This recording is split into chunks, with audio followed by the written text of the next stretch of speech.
Di seluruh perjanjian baru, dari Matius sampai Wahyu, ada nggak murid Yesus atau Paulus yang membaptis orang dalam nama Bapa dan Putra dan Roh Kudus? Mereka pada waktu Yesus masih hidup, itu kan ada baptisan Yohanes tuh. Mereka dibaptis dalam nama apa? Dalam namanya Yesus? Ya enggak lah. Coba Pak.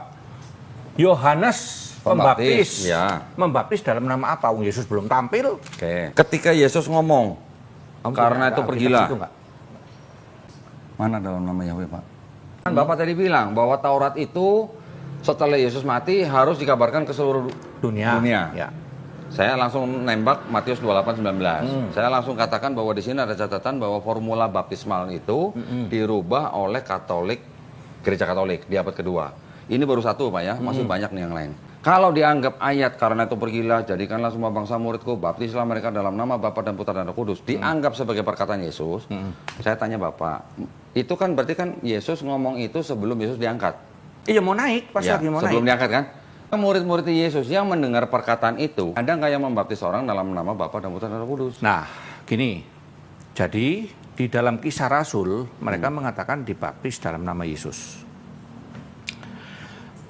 Ini tafsir lagi, saya lagi. Karena perhatikan. Saya minta ayat, Pak. Loh iya ada di Kisah Rasul itu. Oke. Kan mereka membaptiskan dalam nama Yesus kan ada di Kisah Rasul. Betul enggak? Terus kisah para rasul berapa? Kisah Rasul 2:38 dulu. 2:38. Ini dalam nama Yesus dulu, aku enggak ngomong. Ya kan bilang enggak ada. Aku cerita dulu Bapak nih. tadi belum bilang nggak ada. Kok yang Bapak ngomong, tadi bilang ada apa namanya murid-murid membaptis dalam nama Bapa dan Putra dan Roh Kudus. Bapak belum bilang ya, nggak belum, ada. belum. Ya. Aku mau ngomong gini, di dalam Kisah Rasul 2:38 sama Kisah Rasul 8:16 lalu 10:48 sama 19 ayat 5 semua dibaptis dalam nama Yesus. Ya. Sebenarnya ini kan kisah sejarah. Dibaptis dalam nama Yesus tidak berarti begini. Hari ini aku baptis kamu dalam nama Yesus, tidak berarti seperti itu.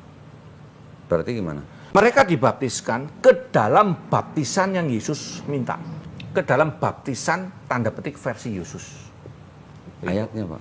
Lah ya itu, tafsir enggak ada memang, enggak ada. Nah, berarti kan nggak ada.